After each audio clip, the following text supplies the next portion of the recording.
tous ensemble, comme on dit. Et un congrès extraordinaire, et je ne regrette pas d'avoir proposé, avec Pierre, nous avons proposé à Yann Brossa de parler en clôture de ce congrès. Ça ne se fait pas, mais on a voulu le faire parce que c'est un congrès extraordinaire. On a décidé de partager notre temps de parole pour donner justement, pour lancer cette campagne de manière dynamique avec Yann Brossa. Donc vraiment, Yann, bravo, c'est parti.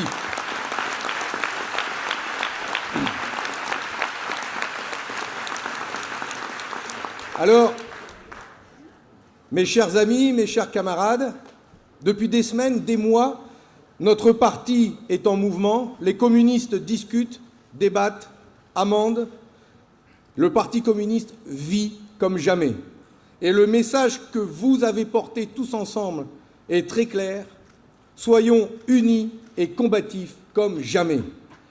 Oui, être unis parce que c'est notre plus grande force depuis bientôt un siècle qu'existe notre parti.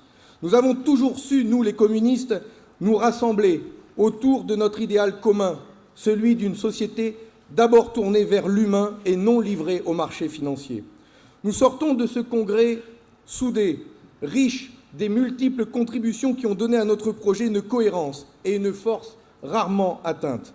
Avec Pierre Laurent, dont je salue la détermination, la fraternité, la confiance et la sincérité avec laquelle nous avons travaillé.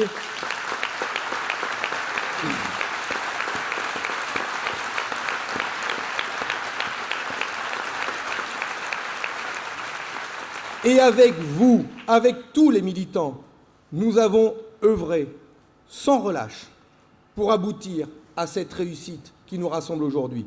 Et je voudrais d'abord vous remercier, vous, les communistes, les secrétaires de section, les secrétaires fédéraux, qui nous avaient dit d'une manière claire et impérative que nous devions parvenir à nous rassembler lors de ce congrès.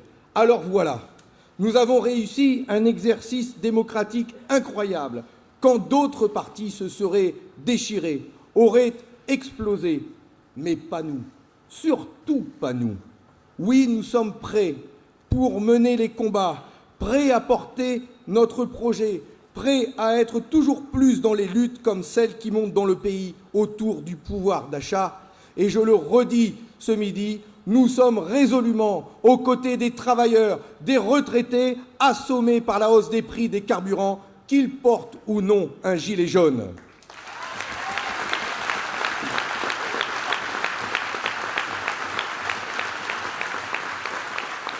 Et nous sommes, bien sûr, pour relever le défi climatique, et j'y reviendrai plus loin. Mais le faux nez écologique du gouvernement ne trompe personne. Sur les 37,7 milliards d'euros que va rapporter la taxe intérieure de consommation sur les produits énergétiques, la fameuse TICPE, 19,6% seulement sont dirigés vers la transition écologique. C'est avec de telles supercheries que l'on déchaîne des colères. Gilets jaunes, mais aussi blouse blanche.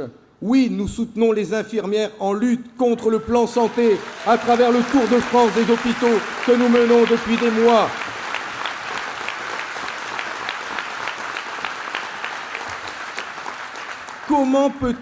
Comment ce gouvernement peut-il encore réclamer 900 millions d'euros d'économies à l'hôpital public quand on supprime l'ISF qui rapportait, lui, 3,2 milliards d'euros ? Exigeons immédiatement l'embauche de 100 000 personnes à l'hôpital, 200 000 dans nos EHPAD qui sont littéralement à bout de souffle.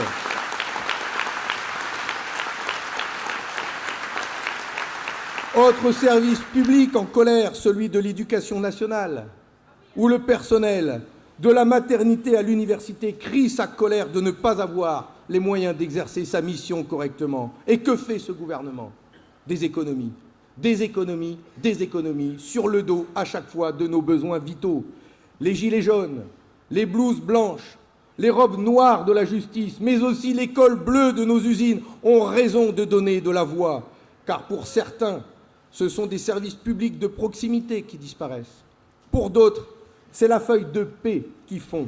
Et quand ils la comparent, cette feuille de paix, avec celle de ces soi-disant grands patrons, plus pressés de planquer leur argent dans les paradis fiscaux que de créer des emplois en France, c'est la colère. Et c'est même de l'indécence pure que nous voyons. Carlos Ghosn. Carlos Ghosn. Parlons-en de lui.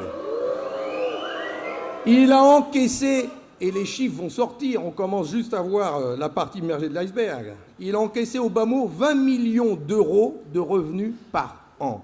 1,6 million d'euros par mois. 1,6 million. Un salarié de Renault, posté, travaillant le week-end, la nuit, sur une ligne de production, ne touchera jamais en une vie ce que son patron va toucher en un mois. Et pourtant, il sait, lui, ce que vivent les salariés de Renault Douai que j'ai rencontrés, que nous avons rencontrés. Il a dû les entendre raconter que même après 20 ans d'ancienneté dans une usine de Renault, certains ne gagnent que 1 400 € net par mois au prix d'une grande souffrance au travail. Ces ouvriers sont brisés par des cadences infernales, dignes des temps modernes de Charlie Chaplin. Burn-out, humiliation et même parfois honte de ne pas bien faire son travail. Voilà le quotidien de ces travailleurs opiniâtres, durs au mal, fiers de leur métier, mais tellement malmenés et déconsidérés. Que peut-on éprouver d'autre que du ressentiment et du dégoût face aux rémunérations scandaleuses de ces grands patrons français, ces cracks du CAC, comme je les appelle, pour lesquels il ne semble pas y avoir de limite. En 2017, la rémunération moyenne d'un patron du CAC 40, ces 40 plus grandes multinationales cotées en bourse, s'est élevée à plus de 5 millions d'euros par an. Ils ont eu une augmentation, ils se sont attribués une augmentation de 14% par rapport à 2016. Et vos salaires, vos pensions, est-ce qu'eux, ils ont augmenté de 14% d'une année à l'autre? Bien sûr que non. C'est peu dire que les salaires des travailleurs n'ont pas suivi la même pente. On est même vraiment dans un autre monde, celui dans lequel les 15 patrons les mieux payés de France gagnent 100 fois plus que le niveau moyen pratiqué dans leurs entreprises. Voilà pourquoi nous réclamons non seulement l'encadrement des salaires, mais aussi, et c'est une urgence, une hausse de 200 € net du SMIC dès le 1er janvier 2019.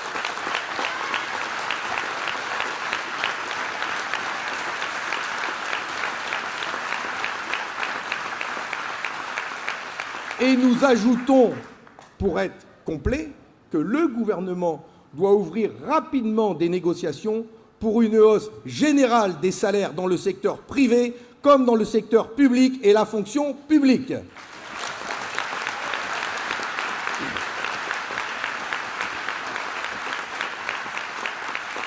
Et donc, nous devons amplifier notre campagne pour obtenir une hausse des salaires, mais aussi des pensions pour nos retraités, injustement sacrifiés sur l'autel du capitalisme financier si cher à notre président. Et vous savez, là-dessus, quand les sénateurs et députés communistes ont demandé ces dernières semaines au gouvernement, avant que les gilets jaunes ne manifestent d'ailleurs, quand on leur a demandé au gouvernement de rendre le pouvoir d'achat aux salariés et aux retraités, la réponse à chaque fois a été terrible. Leurs mots sont ceux que je vais vous dire. Ça coûte trop cher. Ça coûte trop cher. Mais c'est leur cadeau aux plus riches qui nous coûte cher. C'est la politique en faveur du capital qui coûte cher. Et c'est justement ça qu'il faut remettre en cause. Et cette campagne en faveur du capital, en faveur du coût, sur le coût du capital et en faveur du pouvoir d'achat des Français, elle est donc essentielle pour nous les communistes. C'est une question de dignité. C'est une campagne à amplifier pour le Parti communiste français dans les prochains mois, avec les salariés, avec tous les Français, avec les retraités. Gagnons la bataille du pouvoir d'achat, obtenons une hausse généralisée des salaires et des pensions. Et d'ailleurs, nous vous proposerons rapidement qu'il y ait une pétition nationale, papier, Internet, tous les réseaux sociaux, pour aller à la rencontre des Français et pour faire monter cette exigence et pour que nous puissions gagner cette bataille avec tous ceux qui la partageront. Un mot sur nos communes, parce que nos communes souffrent elles aussi. Elle souffre d'un manque criant de considération et de moyens. Elle souffre aussi du mépris de ce gouvernement et du président de la République après l'incident qui s'est passé au Sénat ce week-end. Il y a une vraie crise institutionnelle dont le président devrait mesurer les conséquences. Nos communes, elles sont asséchées par ce gouvernement qui prévoit de faire 13 milliards d'euros d'économies d'ici la fin du mandat sur leur dos. Avec ces méthodes, le gouvernement décourage les maires et les élus locaux. Un maire sur deux envisage de ne pas se représenter en 2020. C'est grave. C'est grave parce que les élus locaux, pas que les élus communistes, les élus locaux, tous les élus, sont les sentinelles de la démocratie, ceux qui ont le lien le plus direct avec nos concitoyens. Pourtant, nos 36 000 communes, elles sont menacées aujourd'hui, mais elles sont une véritable richesse dans notre pays. Elles sont nées avec la Révolution française il y a plus de 200 ans, et elles font toute l'originalité de notre pays avec ses mairies, ses services publics, ses lieux de vie. Alors résistons aux injonctions de l'Union européenne qui poussent les communes à fusionner, à se dissoudre dans de grandes agglomérations. Nous sommes attachés à nos villages, à nos villes, et nous les défendrons bec et ongles.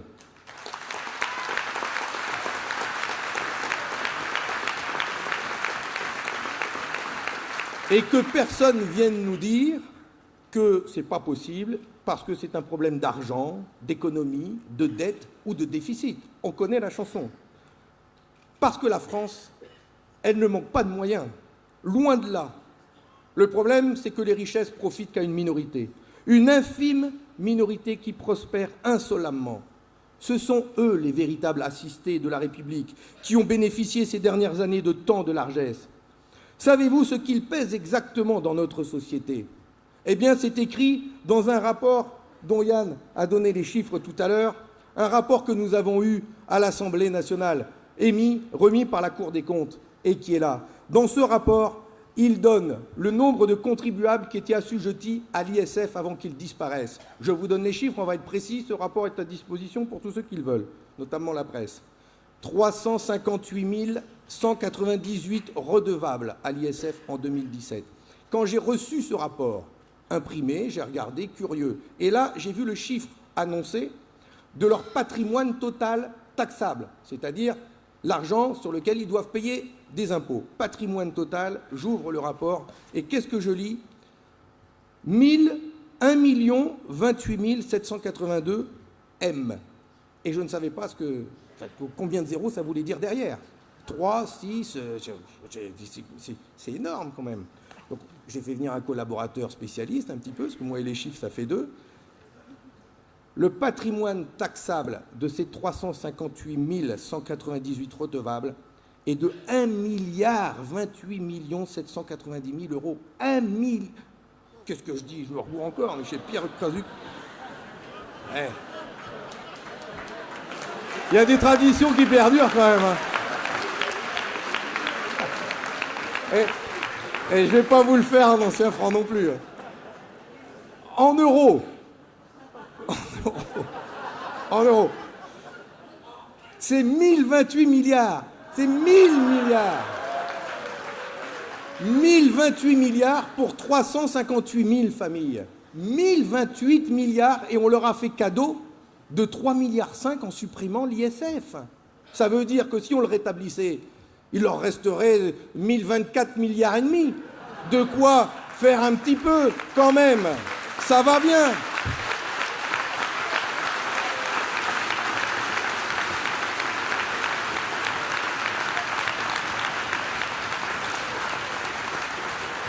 Alors en plus, si ces riches contribuables payaient au moins l'impôt qu'ils doivent payer aujourd'hui, mais même ça, ils ne savent pas le faire.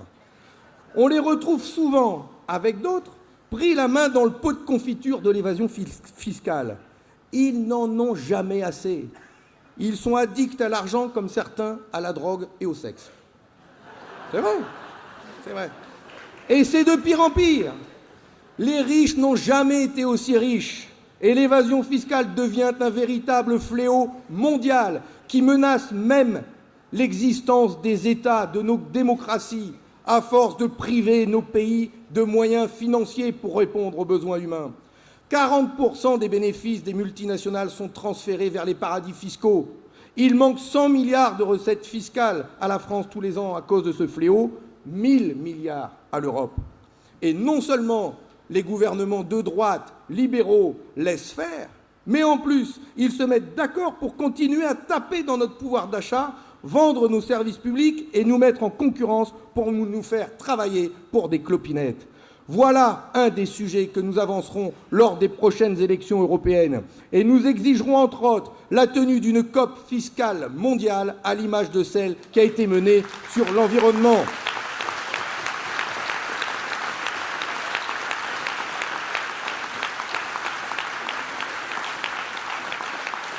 Et la bataille pour l'environnement et contre l'évasion fiscale, ils se mettent sur le même plan.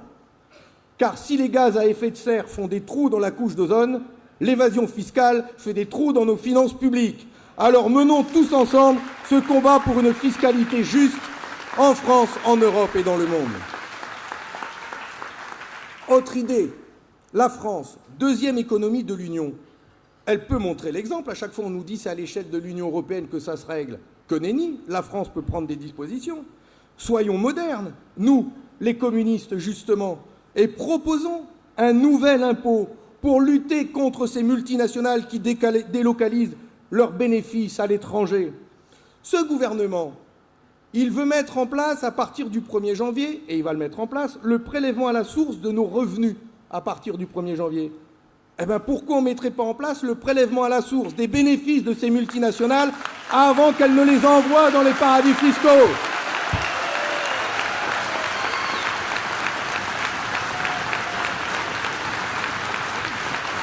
Quand même.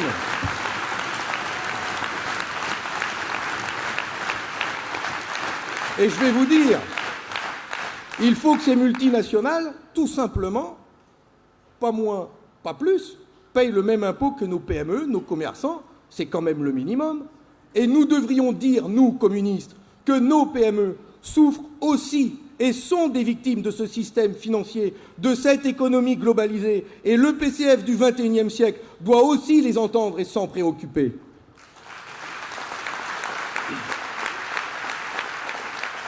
Le prélèvement à la source des multinationales, c'est un nouvel impôt que nous mettons sur la table et qui nous permettra de dégager des ressources nouvelles pour le budget de la France, pour développer des services publics ou encore relever le défi climatique. De même, comment peuvent-ils dire qu'il n'y a pas d'argent pour développer des services publics en Europe, pour lutter contre la pauvreté, pour soutenir une agriculture durable, quand la Banque centrale européenne distribue 3 000 milliards d'euros aux banques comme ça, sans conditionner l'argent, et encore moins en passant par les États? Oui, la France, la finance a pris le pouvoir. Le jour où la France prendra le pouvoir sur la finance. Oui, la finance a pris le pouvoir. Et il faut le dire que la finance a pris le pouvoir, car c'est à cause de cela que ça va mal dans notre pays. Mais c'est aussi en reprenant le pouvoir sur l'argent, sur la finance, que nous réussirons à répondre aux besoins des peuples d'Europe sans les mettre en concurrence. Voilà le beau défi que nous relèverons tous ensemble avec Ian Brossat, qui, je le souhaite, sera à la tête d'une liste la plus belle, la plus large, la plus rassembleuse, pour réussir à envoyer un maximum de députés communistes au Parlement européen. Ne perdons plus de temps.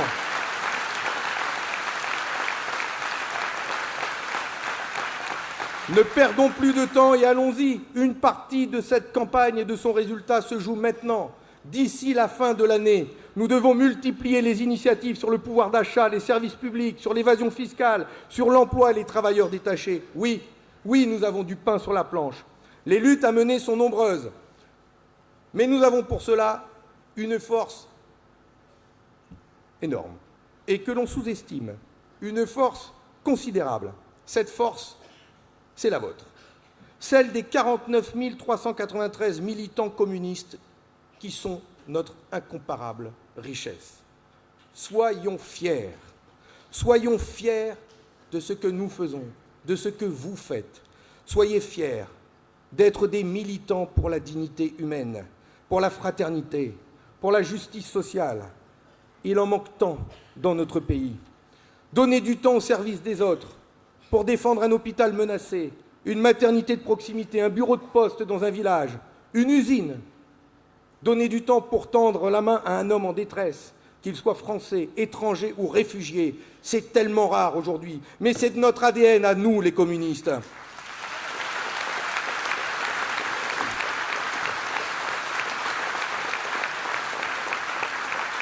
Oui, c'est bien là qu'est notre place, aux côtés des salariés d'Arjo qui se sont mobilisés pendant 1615 jours pour sauver leur usine de Vizerne.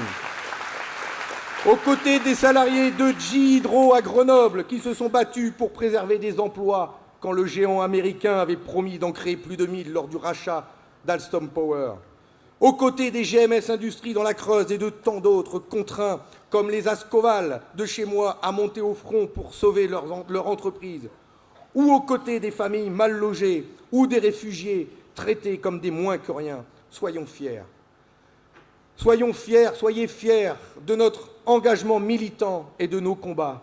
Soyons fiers de notre engagement contre toutes les formes de domination, contre le racisme et la xénophobie. Et nous serons de toutes les marches, comme celle d'hier, contre les violences faites aux femmes. Affirmons avec force, stop aux violences sexistes et sexuelles.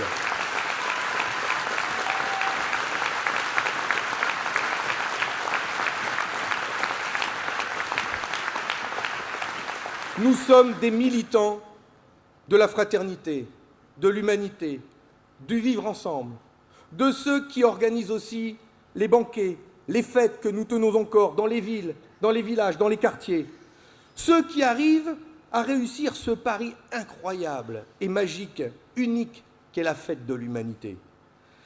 Les militants communistes qu'ils y organisent un débat, servent derrière un bar, assurent la sécurité de la fête. Sans eux, sans les militants communistes, cette fête n'existerait pas. Et puis, il y a aussi les 7000 élus communistes qui se battent sur tout le territoire, dans une ville, dans un village, dans un conseil départemental, une région, à l'Assemblée nationale ou au Sénat. Voilà une force utile pour faire vivre l'espoir d'un monde meilleur.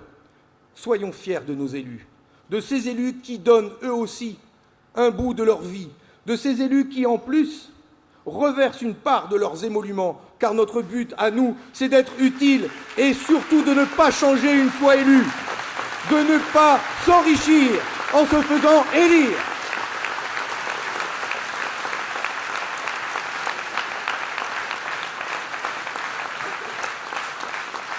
Pour nous, être élus, ce n'est pas un métier, c'est un engagement total au service des autres.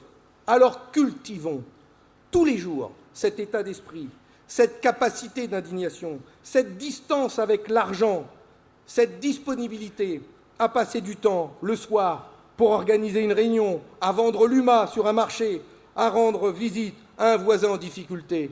Les communistes sont uniques pour toutes ces raisons. Alors, mes chers camarades, soyons fiers d'être des militants du bonheur, car le sens de l'engagement se perd dans notre pays. Les partis et les syndicats ne sont pas à la mode, mais que serait sans eux la démocratie? Alors à ceux qui doutent, je leur dis, venez, envahissez-nous, mêlez-vous-en, rejoignez un syndicat, rejoignez un parti, regardez de l'intérieur comment ça se passe, bousculez-nous quand il le faut. C'est la raison pour laquelle nous devons nous renforcer, être plus nombreux, être toujours plus organisés dans les villes, dans les entreprises. Il nous faut rapidement lancer des campagnes d'adhésion pour appeler toutes ces femmes, tous ces hommes qui s'interrogent, tous ceux qui doutent, mais qui aspirent à vivre dans un monde meilleur, mais ne savent pas comment faire. Oui, le Parti communiste peut et doit redevenir un parti plus fort, plus organisé, plus présent dans tous les territoires, plus ouvert sur la société qui bouge. Adressons-nous à tous ces orphelins de la gauche, à tous ces déçus de la politique, à tous ceux qui ne se retrouvent dans aucune force de gauche actuelle et fixons-nous l'objectif de repasser la barre des 55 000 adhérents d'ici la fin de l'année prochaine.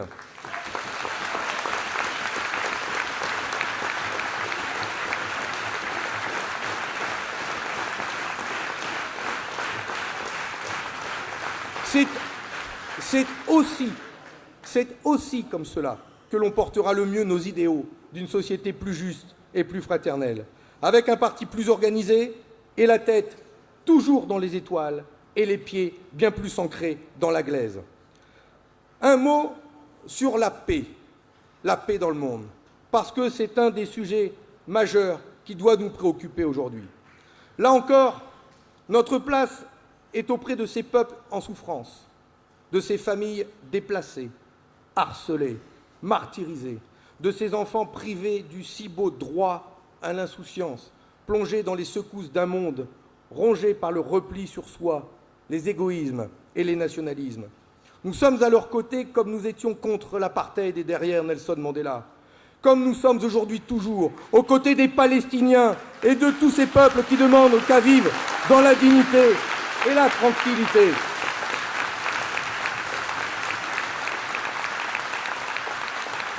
Oui, un pays pour la Palestine et la paix pour les peuples israéliens et palestiniens. Soutenons aussi le peuple kurde dans son combat pour l'indépendance et tous ces démocrates turcs emprisonnés par Erdogan. Et promouvoir la paix, c'est pas que de le dire, c'est aussi ne pas tricher, c'est être cohérent. Tout le monde veut la paix. Il n'y a personne qui dit « moi je suis pour la guerre ». Quoique. Mais les mêmes qui appellent à la paix participent à la course à l'armement. Il n'y a jamais eu autant d'armes vendues dans le monde, et donc jamais autant de conflits et de guerres. Ça va de pair. Et la France monte désormais sur le podium des exportateurs d'armement, derrière les États-Unis et la Russie. C'est ça la réalité. Comment pouvons-nous vendre des armes à l'Arabie saoudite, 11 milliards d'euros de commandes en 9 ans, et nous émouvoir en même temps des atrocités commises par un régime cruel et rétrograde? Quelle est la crédibilité d'un tel discours tenu par notre gouvernement? Et quelle peut être la portée d'une ode à la paix le 11 novembre, aussi puissante et lyrique soit-elle, quand la France s'engage aussi profondément dans la course à l'armement nucléaire? 5 milliards d'euros par an. Écoutez les chiffres avant, vous allez voir. La dissuasion nucléaire en France, que le gouvernement nous a demandé d'adopter, que nous n'avons pas voté, mais qui est passé avec les Playmobil.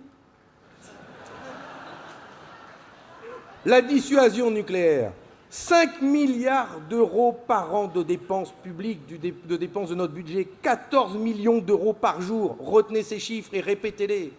5 milliards d'euros par an, 14 millions d'euros par jour, jusqu'en 2025 pour la dissuasion nucléaire. Est-ce vraiment utile au regard de nos besoins, de l'ambition pacifique de la France? Au lieu d'investir dans des sous-marins nucléaires français, pourquoi ne pas construire des maternités, des écoles, des hôpitaux? Enfin,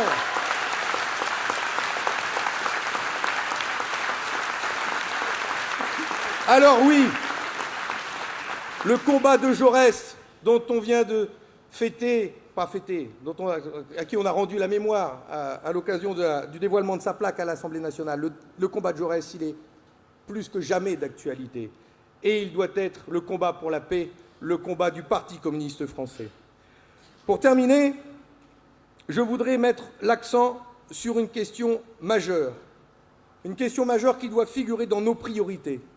C'est celle du climat et de l'environnement. Le Parti communiste du XXIe siècle sera celui qui placera cette question au cœur de son action, car la planète, l'humanité est réellement menacée. Et il s'agit là encore, de mettre les actes en accord avec les discours.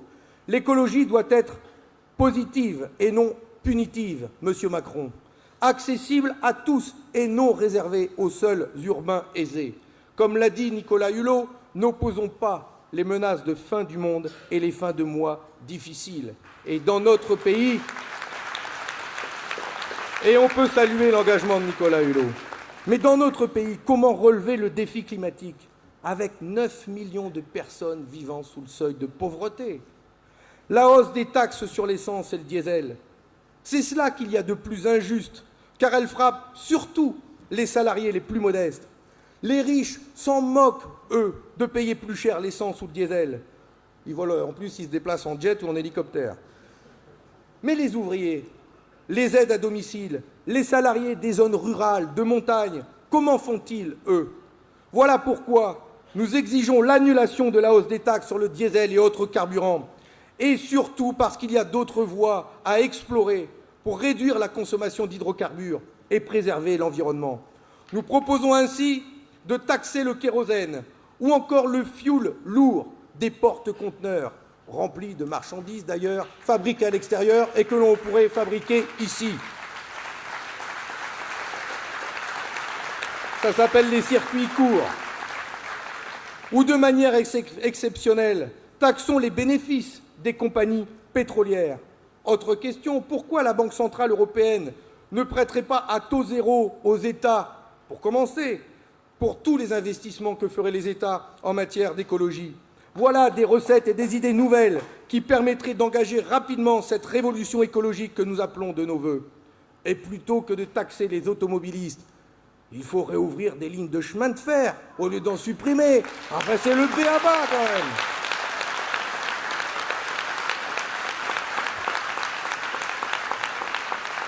Parce que pour inciter, oui, il faut réduire la consommation d'hydrocarbures, mais pour inciter les automobilistes à ne plus utiliser leur voiture, il faut leur proposer d'autres modes de transport, moins polluants. Enfin, c'est incroyable qu'ils ne comprennent pas ça quand même. Hein. Enfin, on va supprimer des trains et mettre des cars et après dire qu'il faut moins consommer d'hydrocarbures quand même. Il faut le défendre hein, de leur côté. Hein. Eh bien nous, on pense que le train, le TER, le métro, le tram sont des leviers essentiels pour la défense de la planète. Développer des transports collectifs en favorisant l'accès du plus grand nombre, voilà notre cap en la matière. C'est pour cela que nous demandons plus de moyens pour nos collectivités, parce qu'il faut des pépettes pour mettre tout ça en œuvre, et une TVA à 5,5% pour les transports en commun, afin de permettre, là où c'est possible, la gratuité pour ceux qui en ont besoin, voire la gratuité totale.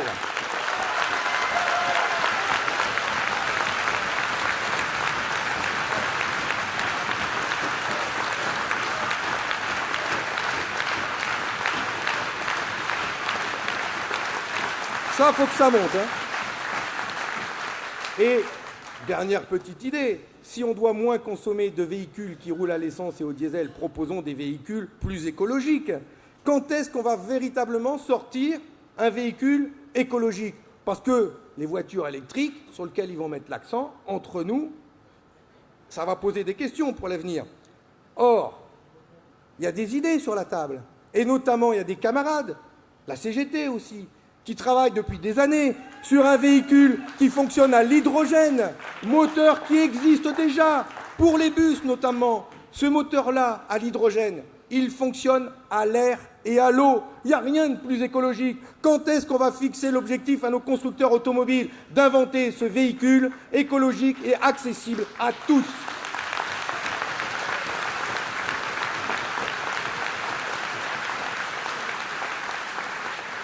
L'écologie doit sincèrement irriguer toute la société, imprégner l'aménagement du territoire, l'alimentation, la consommation, le logement et la rénovation urbaine, l'énergie et sa maîtrise publique, l'urbain et le rural. Chacun avec ses défis, ils sont immenses et nous sommes prêts à les relever. Alors oui, disons-le, soyons sincèrement éco-communistes, écolo-coco. C'est aussi ça le Parti communiste du XXIe siècle. Et inventons ce nouveau modèle économique, social, écologique dont nous avons besoin pour sortir de ce capitalisme prédateur pour l'être humain et nos ressources naturelles. Je conclurai par ce proverbe indien repris par Saint-Exupéry, que vous connaissez sans doute, qui disait « Nous n'héritons pas de la terre de nos parents, nous l'empruntons à nos enfants ». Mais ça ne suffit pas.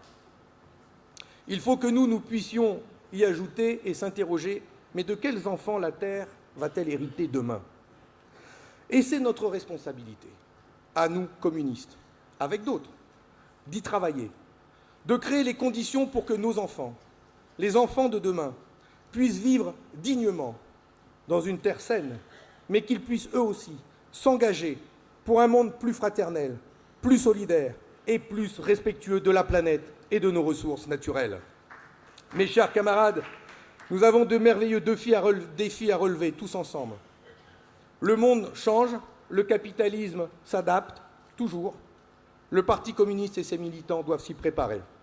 Nous devons garder ce cap qui fait notre force, celui de servir inlassablement la cause du peuple, dans sa diversité, avec tout ce qu'il a de beau et de puissant, en connaissant aussi ses excès et ses contradictions. Nous voulons faire du commun, construire ensemble ce projet de société qui place l'être humain et notre planète au cœur de tous ses choix. C'est ça le communisme. Et le communisme, en ce XXIe siècle, reste une idée neuve. Nous continuerons à œuvrer pour les rassemblements les plus larges, pour l'union du peuple de France, car c'est notre histoire, celle des communistes français, de ses élus.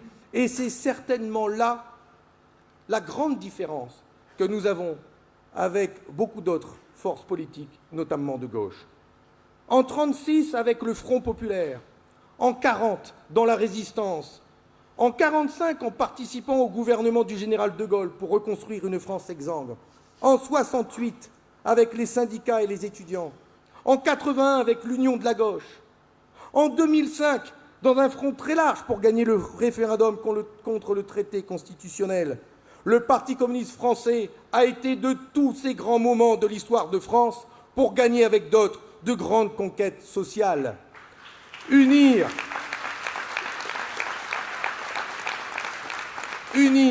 rassembler dans la fraternité, toujours, et dans le respect des idées de chacun. C'est notre manière de faire de la politique au Parti communiste français. Qui peut en dire autant? Alors continuons, faisons tout pour redonner un espoir à gauche, construire les rassemblements les plus larges, car c'est la seule issue. Et aucune force à gauche ne peut gagner toute seule.